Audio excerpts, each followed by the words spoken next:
In this episode, an honest review of the Honda Accord, a legend at Cars and Coffee, and Studebakers. Welcome to episode 241 of the We Are Auto Show. What's up, Derek? Mr. Michael Rao, did you get to drive anything around the mountains when you were away? I did. So I was recently out of town about a week and a half ago. Me and the fam took a little trip up to North Georgia into the mountains, get a little peace and quiet getaway. And I must say that the roads in North Georgia are to die for. They're pretty damn good. They're perfection is what they are. They're up, down, left, right, banked, off axis, every kind of corner you can imagine. It's like every corner from every one of your favorite racetracks are in North Georgia. Yeah. There was like a sequence of corners that felt almost corkscrewish from Laguna Seca. Then there's a sequence of corners that feel kind of, I don't know, banked. It's just, there's just so many cool roads up there. Did they have turn 17 from Sebring with the bumps? There was a couple, yeah. Great. Then there was, hairpin corners. There was Arnage. There was almost Eau Rouge as you're going up a really, really steep after you come down. Do you name it? It just, heck yeah. The roads in there are sublime. If I could just quit everything and just literally drive all day, every day, I would pick those roads. So let me guess. You were driving a GT3, not an RS, with the top down. GT3s don't take their top down because that's impossible. There's no cab? Damn. No cab, which is fine. No, I was driving a Honda Accord. What? What? So the rental car that we had up there, and we just got a rental car, but it was a Honda Accord. A dad car? The dad car. Okay. And I think it's worth giving a pretty honest review of the Honda Accord from a car guy. This is going to be fun. My dad has an Accord. I've driven an Accord. Yes. Let's hear it. It's a fine car, isn't it? It's a fine perfect dad car. It is. It's such a perfect dad car that my wife and I are actually considering picking one up. Oh, God. So, this like guy becomes a dad and immediately buys an Accord. Here we go. So, we're not sold yet, but a quick review. I got to say, I was thoroughly impressed with the car. It is so much more solid than every one of its American counterparts. Oh, yeah. So, like, the option was you could take, like, an Impala, whatever the Hyundai one is, the Sonata, or the Accord. Because they're all similar sizes, like at the rental car place. Right. Like, of the three, what are you going to pick? You're going to pick the Accord every goddamn time. Yep. It felt solid. The previous rental car I had was a Korean car. It was a Kia something or another. And it had, like, 30,000 miles on it, and it felt like it had been driven to 320,000 miles. To the moon and back. It literally was, it was falling apart at the seams, and it barely had, like, 30 or 4,000 miles on it. The Accord had, I don't know, it was like 40,000 miles on it. It felt tight as a drum. It felt so solid. It was so ridiculously comfortable. It was quiet as hell. You didn't know it was even on. I mean, it wasn't a hybrid. This was zero amount of hybrid. But when you push to start, you almost don't even know, is it on? There's a slight hum, a slight little... But that's it. That's it. It's really quiet. It's so comfortable. It felt really solid. Like, if you're getting a daily driver that's comfortable, that does what you want it to do, the Accord is the answer. Right. I will say, the things that I'm most impressed about, the amount of space the car has. It has a lot. So when we originally put our bags in the trunk, there was 4 of us. My wife, me, my wife, my dad, and stepmom. We all went. 4 of us. We're all grown adults. Now, granted, we're not 6'1", but still, we're 4 grown adults. We each had a small suitcase, a travel-on, or a carry-on. There was so much room in the trunk. I put the 4 suitcases in and thought, well, I could almost put 4 full-size suitcases in on top of these. I could not believe how much trunk space there was. I'm pretty sure you could fit 3 or 4 full sets of clubs, golf clubs and bags in easily. There. It is massive. When we opened up the trunk, I almost thought, wait, how? Yeah. How is there I don't this much trunk space in this thing? It just keeps going back. It It just does. keeps going. And it's kind of deep, too. It's tall. Yep. I was flabbergasted. But my flabbergastedness didn't stop at the trunk space. It kept going into the cabin. Because have you ever sat in the back of your dad's Accord? Yeah. There is so much room in the I back know. seat. I could almost stick my legs straight out in front of me. It is I felt like I was being chauffeured in an S-Class Mercedes. It is so roomy. How they have defied the laws of physics. I don't understand. They just What make have space they up. done to make that much space inside that not big of a car? I don't know. Because it's not like you're driving around in a limousine. It's the size of a regular car. Yeah. But there's so much room. It was so comfortable. So, realistically, if you're in the market for that kind of daily driver, you should buy an Accord. Oh, fit and finish, A+, no problem. The space, great. The engine noise, great. The Lack of engine noise. right. I think they call it like the Quietness. vibration and harshness, or V&H. That's awesome. It does everything really good and nothing terribly. Yeah, even when I did actually push the car a little bit in the mountains, because I'm in the mountains. What else am I going to do, right? Mm-hmm. It felt surprisingly planted in some of the Yeah. corners. I mean, I kind of went into some of them thinking, okay, here's going to be just buckets of understeer, and it just kind of didn't. You're not going to step on the throttle and go, whoa, we're going real fast. No. But it's not like, oh, this is dangerously slow. It's No. fine. It's perfectly fine. It does nothing absolutely perfectly, but it does everything really good. It's like the best just general sedan. Yes. I mean, I was really impressed with it. And To the you've- point where when the baby comes, we're actually considering getting one for like an extra car because there's so much room in the thing. Yeah. It's so comfortable. It's so quiet. What's a competitor to it? The Camry is the biggest competitor. Right. The Camry is the biggest competitor. Have you driven a Camry? Not a newer one. I've driven Camrys, but older ones that Right. wouldn't really compare. But I also like the look of the Accord, but I don't like the look of the Camry. I do too. I think the Accord has a better aesthetic than the Camry, but that's just me. I was really impressed with it for what it is, for it being just a sedan. It's so good. It's the Dadmobile. It's so good. It's a good Dadmobile. It's got decent body lines. It looks attractive. My dad's had 3 of them. Ha ha ha. Yeah. So he's That says it full all. sail into the Accord. And he'll, like, when the time comes, new car time, he'll go look around. He'll go try other stuff. But he's like, it's just the best. Why would I go away from it? Works Honestly, really well. I can't fault him for it because if you're looking for a comfortable sedan that will get good miles per gallon, that will do all things that you need it to do very comfortably, why look at anything other than an Accord? Don't know. It's just so good at what it does. What really confuses me is the people who go American made. Don't. Why would you ever go American made after trying this? I've driven like an Impala, which is like, or is it, which one's the competitors? The Impala or the Malibu? I don't know, but like a Fusion would be another one. Yeah.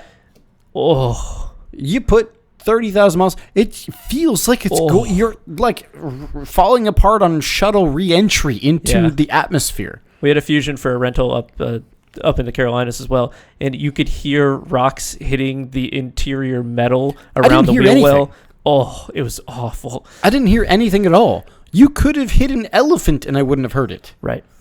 It's so comfortable. And again, the leg room and the trunk room in the back. Where does the space come from? I don't understand it. You know how physicists say, like, space is getting bigger, everything is going away from everything? The Accord has done that. Yeah. The Accord has made space more. Because, again, as soon as I opened the trunk and went, holy shit, look at the room back here. I know. And then I sat down in the back seat and I went, holy shit, look at the room back here. I could do cartwheels. It's flabbergasting. Space expands. As a car enthusiast, I was really impressed with the Honda Accord. Why would you buy anything else if you need just a comfortable car to get around in? Right. It's not a sports car. It's not a hot hatch. It's nothing. not the best at anything. It's just really good at everything. It is the best at that type of car. Okay. I'll give it that. At being that kind of thing, it is the best at being that kind of thing. Right. It's kind of like if you asked, like, what's always been the best hot hatchback? History has said the GTI has always been the best hot hatchback. If you want the best comfortable sedan, mid-size sedan, Honda Accord is the answer. End. Yeah. The overall best. It's so comfortable. Right. It's so comfortable. Nice. So yeah, honest review of the Honda Accord. Big fan. Glad to hear it from someone else because I have like an inherent bias of just having been around them and driven them and worked on them. They're not. I don't know what it looks like and feels like to drive the competitors. So I would imagine that I'd go into those like, what are we doing here, guys? What is going on? How do you botch it up that bad? Yeah.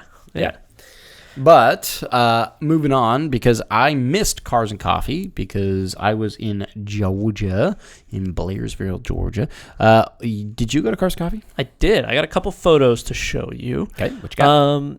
We rolled in hot with the gang of goons. Brilliant. I don't see yours, though. Where's yours? No, I was not that close. I was a little further out. I will say this Cars and Coffee was more muted, more tame than the last few. It's just too damn hot, maybe? It was extremely hot. It was like heat index of like 90 by the time this started. Ooh. It was hot. I was sweating the whole time. I will tell you, it wasn't like that in North Georgia. No, I was not. Swimming in the lake at a balmy 78 degrees. Must be nice. It was fantastic. Yes.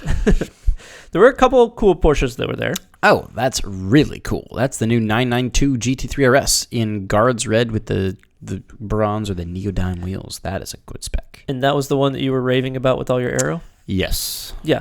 I saw the aero up close. It is very, very ambitious, very bold. It's wild. Yeah. It didn't look too insane to me, but I think I'm just used to looking at race cars. So I'm like, oh, okay. It's another race car looking You're aero comparing kit. it to a race car versus, yes. I don't know, the Mustang behind it. It's a race car for the street. It's a race car for the street. Yes. Speaking of race cars, this is a Porsche. This is. It's Suncoast's, it's their own Porsche. It used to be wrapped like green and gray, but they did this new wrap to celebrate 75 years, the Porsche 75th anniversary.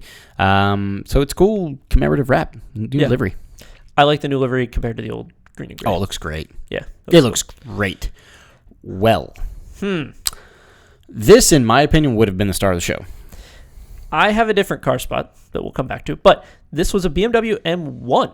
And when I saw this, I went, whoa. Was this parked like in the main row? No, this is way in the back. So someone dropped the ball here. This is the final row, and you can see the hotels in the back row. Yeah. That is the street of the backside. Someone dropped the ball. Yeah. Because that is like highlight reel worthy. I've never seen one in person. Me neither. Not up close and personal. Cool. It was really cool. That's really, really cool. Uh-huh. An M1. Wow. Do you have some specs on an M1? So an M1 is maybe the coolest BMW ever made. It was made as a road-going race car, essentially. You did get, let's see, a 3.5-liter inline-six. It produced, not really a whole lot of horsepower. 270, about 5 horsepower. For that, that's a lot. Yeah, it was from 79 to 81. So 1979 to 1981. So it's a long time ago. Okay. Yeah. 5-speed manual. It was mid-engined, rear-wheel drive. Weighed about 2,800 pounds. Not a great 0 to 60 time, but again, that was back in the day. 6 seconds 0 to 60. Either way, this was a car that was built to be a road-going race car. Wasn't this like a driver's car? Yeah. Yeah. Yeah, absolutely. Apparently, there was only 451 M1s built, and only 400 of them were road cars. Whoa. Yeah, apparently that's like a $600,000 car. I didn't know they were that rare. Yeah. Whoa. That's why whoever was directing traffic did the wrong thing. It was neat to see. I hope we see it again, but I don't know that we will. I will say there was not a crowd of people around it. There's a lot of, it must have been the young guys that just don't know what they don't know. That is a legend of a car. Yes, I did walk up to that with my buddy, and I went, I'm pretty sure that's a BMW M1. Went around to the back and was like, yeah, this thing's super rare. Hold on a minute. Insanely rare. Yeah. It was neat. That's gorgeous. What Very a cool neat. car at Cars and Coffee. Yes. So moving on. There was this, which was an old race car. It was, I think, a 1930 Model A, which would have been something very interesting to race. An old Ford Model A Speedster. What a weird thing. It's got a roll cage and everything. Very weird. Kind of looked like neat in the interior. You can imagine putting yourself in that seat, putting the goggles on, and trying to hoot around some. Trying not to die? Yeah. But you're moving so slow that it's probably fine. Probably. Yes. I would imagine you could tip that thing over pretty quick. Yeah, probably. How skinny those tires are? I'm sure. Yeah. And then there was this, which was my car spot, which was a Studebaker. Mm-hmm. Rare to see. You ever seen a Studebaker before? I don't know that I ever have. For me, the thing that gives away is the nose cone. Yes, the Mercedes-looking point in the nose cone. Yeah. The kind of interesting look. So I believe that this was a somewhere around 1951 Studebaker Starlight or Champion. It could have been Champion Starlight. I don't exactly know something how their naming convention worked there. But it would have had an inline 6, a 2.8 liter inline 6. It's an M1. Oh, it is an M1 from 51. Oh my. It only made 85 horsepower. That's not a lot, Compared but to it is 200. also in the 50s. So Yeah. And that was at 4,000 RPM. I can't imagine. Yeah. It's struggling. It did weigh 2,600 pounds, so around the M1. And the production years from 47 to 58. Would have been rear-wheel drive as well. Now, if you were to buy it back in the day, give me a price guesstimate. God, I don't know. Everything was cheaper back then. Everything was cheap. 5,000 to 10,000. Way cheaper than that. Way cheaper than that. Cheaper. Hit me. It would have been about 1.4 to 2K to buy $2,000. $2,000, and $2,000 would have got you a nice trim. Wow. Yeah, pretty neat. Wow. It wasn't the most well kept, but it didn't really matter because it was kind of just fun to look at in general. And I'm sure that someone in my family at some point had a Studebaker. I did a quick Google to see what a Studebaker is going for nowadays. 20 grand. Oh, wow. Not nearly as expensive as you may have thought. No, not quite. But also would have increased a lot in value compared. Mm-hmm. I don't think that would beat inflation, though, would it? That's what I'm looking. Yeah, I doubt that it would have beat inflation at that rate. That's kind of funny. Let's see. Actually, it beat it by a hair. About $1,500 from back then is equivalent to about $19,000 today. It's just kept up with inflation. It's about the same price as it used to be. That's kind of hilarious. Kept its value, baby. Nice. Yeah, so those were most of the interesting cars at Cars and Coffee. There was the classic like Huracan Evos and Ferraris and Lambos and whatnot, but those have become kind of numb to me. So yeah, we've seen so many of them. It's just kind of like, meh. Right. What did you see while you were driving out and about? So in Georgia, I did see some things that just made me picture my dream life. Yeah, just my dream life. So you know that I am a bit of a car enthusiast, and particularly a German car enthusiast. And I saw one of my favorite cars ever out there. It was a Porsche 911 GT3 painted in gentian blue, which is that dark blue. It's just gorgeous. It's actually the exact car we see on screen. That color, those wheels, that is the spec that I saw. One of my favorite specs for a GT3. It's gorgeous. I will tell you, I saw him tagging along with a buddy. What was that? An E92 BMW M3. Ooh. Two of my favorite cars ever. An E92 M3 and a GT3. That's a good two-car combo. They were having fun in the mountains. Yeah. You've got a naturally aspirated flat six revving to $9,000. You've got a naturally aspirated V8 revving to $8,400. Those are two good cars to have around the mountains. That's my dream life. It's pretty good. I mean, a plethora of Miatas and BRZs and all of the fun little sports cars, Fiat 124s, you name it. Every little small open-top sports car you can think of was just blasting around the mountains at 18 miles an hour, but having fun. Right. Which would be fantastic. But two of my favorite cars ever made, the GT3 and the E92 M3, were together having fun in the mountains. That's super cool. That is my spot of the week. That's just what I want my life to be. I just want both of those cars in my garage doing that on any day I choose on a road called Blood Mountain, which is all right. I just dream of it every day. You sure you don't want to drive a Honda Accord on flat, straight roads in the heat of summer in Florida? No. As a matter of fact, I don't. Thank you very much for that. But all right. God, what a life that'd be. That'd be neat. It would be. So let's move on to the I wish they would haves. Do you have I wish they would have for this I do. episode? I wish still made Studebakers. Oh, there you go. Wish Studebaker was still around. It's fun to say. It is fun to say. And I'm sure that it was a relatively cheap and easy to acquire vehicle. Mm-hmm. Was it like equivalent to like a Ford? Or kind of, sort of, I think. I don't think it was in the fancy brands. No. Yeah. And it was like your everyday person could afford a Studebaker. I wish that was still around. I like that. Yeah. Because they had such that weird, funky nose cone. That was always... don't know if that would work nowadays, but... NHTSA would not allow that. But NHTSA would not allow that. But still, cool look, interesting company. Wish it was still around. Totally What do you agree. Got? I wish that instead of being in like 9th grade in 2008 and 2009, I would have just bought property in North Georgia. I wish I lived in North Georgia. You're full on this North Georgia thing. Oh, it's so pretty. Well, realistically though, I wish that I guess the roads here had more elevation. Yeah. Whether it was man-made or not, but I wish we just had more fun roads. I wish there was roads that were like designed to be fun to drive. You got to go like an hour or two north. Racetracks, but like actually designed to be fun. They're not. Well, there's just no elevation design around here.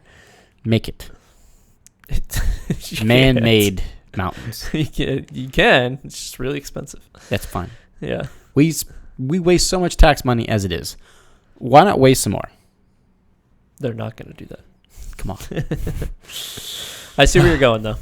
Yeah, so, because the roads are just sublime. You always want what you don't have. Yeah, as the saying goes, the grass is greener, Mm-hmm. but the grass is green where you water it, so there's that. There's that, too. So, that's all I've got for episode 241. You got anything else? Nope. It's going to wrap us up then. Thanks so much for watching and listening. If you're watching on YouTube, please subscribe to the channel. Leave a thumbs up on the video and drop a comment. Let us know. What do you think about the Sarasota Cars and Coffee and the M1 and all that good stuff? Be curious if you saw it as well. If you are listening on audio only, send us those thoughts via social. Facebook is We Are Auto. YouTube is We Are Auto. Instagram is We Are Auto _. And our website is weareauto.io. So, thanks again. Catch you guys in the next one. Peace.